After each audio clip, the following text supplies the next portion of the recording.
Good day everyone, I am John Carl Misano. So we are presenting our activity, which is the simple login app.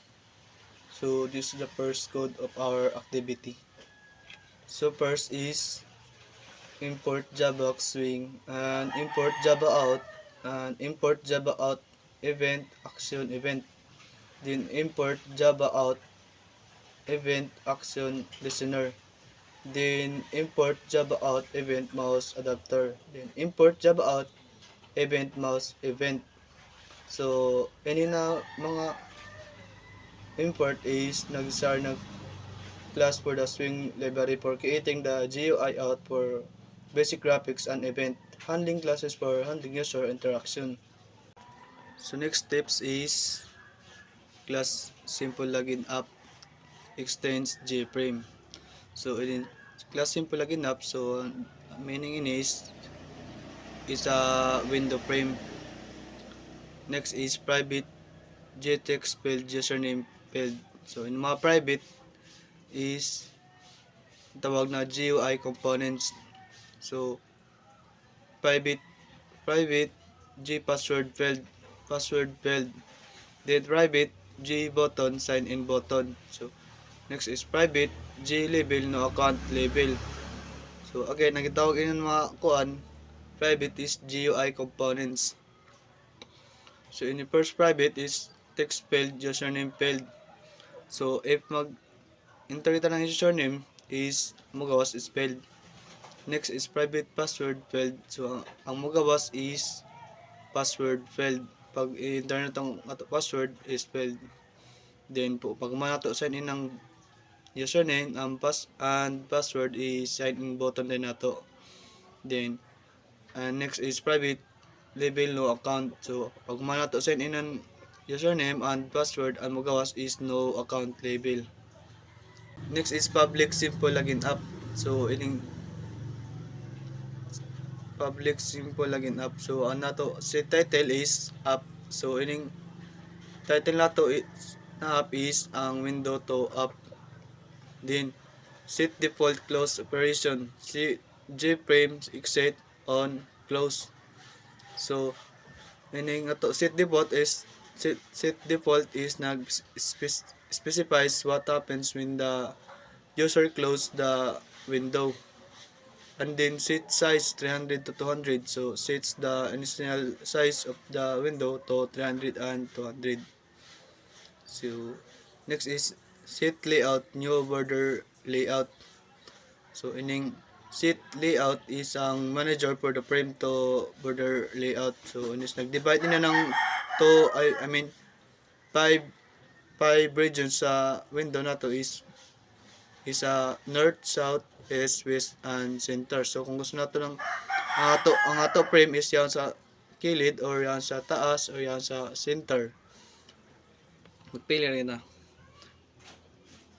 And then, next step is JPanel input panel equals new JPanel input panel sheet layout new grid layout. So, mag-add dito lang rin ng 4 numbers, 3, 3, and 5, 5. So, ining 3, 3 is the grid with 3 rows and 3 columns. So, 3 rows and 3 columns. So, ang 5, 5 is ang horizontal and vertical gaps. And then, input panel sheet border factory create empty border. Nga di, mag-add na sa kita ng another number. So, lahat na ini-delete ng 3, 3 or 5, 5. So, ini kay 10, 10, 10, 10. Apat ka numbers sa 10. So, ining add empty kuan panel is for padding. Then G label username label equals new G label username field equals new G text field.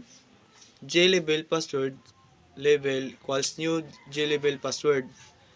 Password field equals new password field. So, nga di sa create ng labels username and password and the corresponding text field. So, add the label and text fields to the input panel. Then adds is the input panel to the G frame in the border layout north.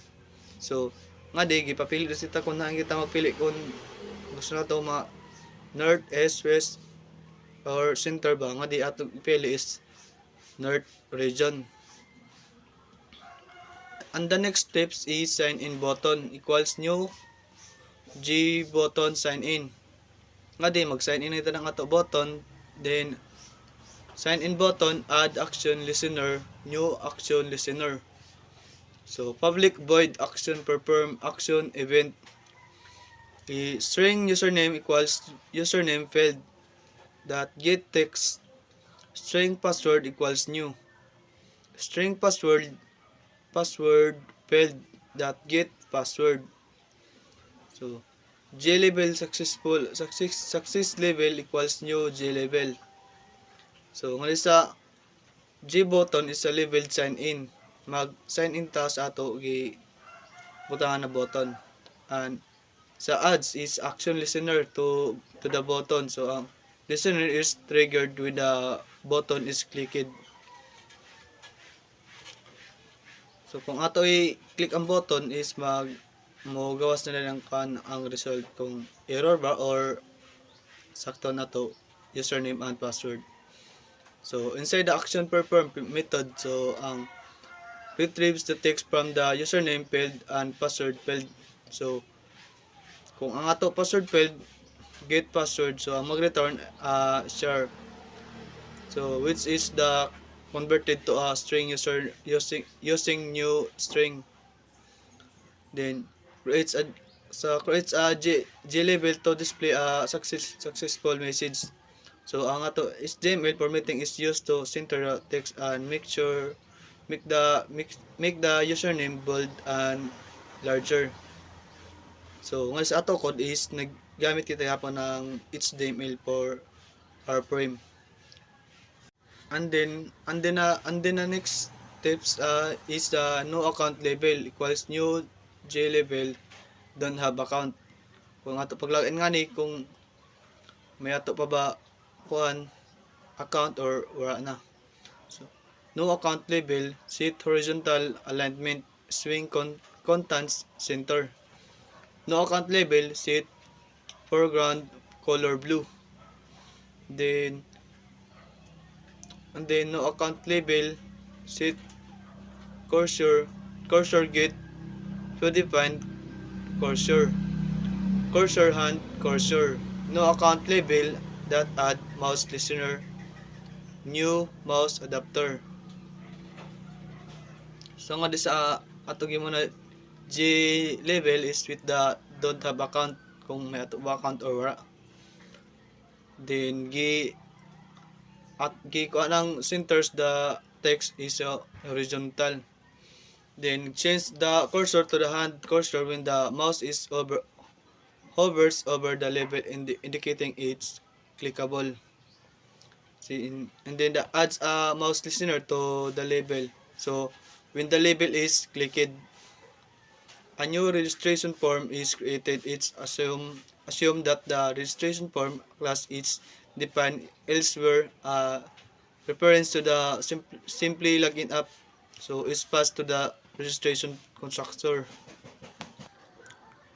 So for the next steps is G panel button panel equals new G panel button panel that set layout, new flow layout center button that add sign in button, and add button panel border layout center, and add no account label for layout south.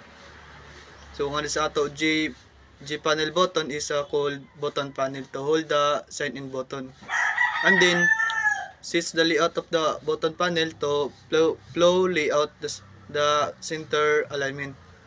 Then add kita ng sign button to the button panel.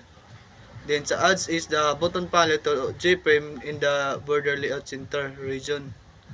So next add is the no account to the J-frame in the border layout south region.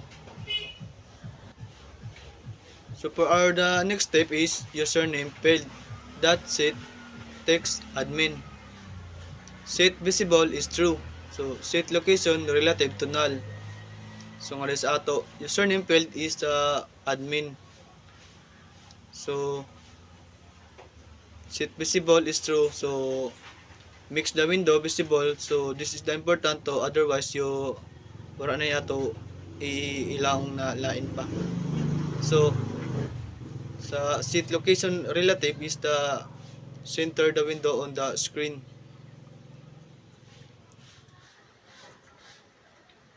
So next is the set username method. So this method is a public void set username string username the username field. So that's it text username. So in a public method is that allows setting the text of the username field. So from the outside the class. So this is the code we use for example. So in a method is gitawag na example for our class. So to populate the username field after a successful registration. So after that is public static void main string args swing utilitize invoke later new renewable public void run new simple login app. So after ng pag gamit nato ng public voids username ng method, so ano sabi sa ano sabi sa main method amaning public static void main string args swing utilities invoke later, and then is ining main is a method to point of the application. So ining swing utilities invoke later is the crucial for swing applications.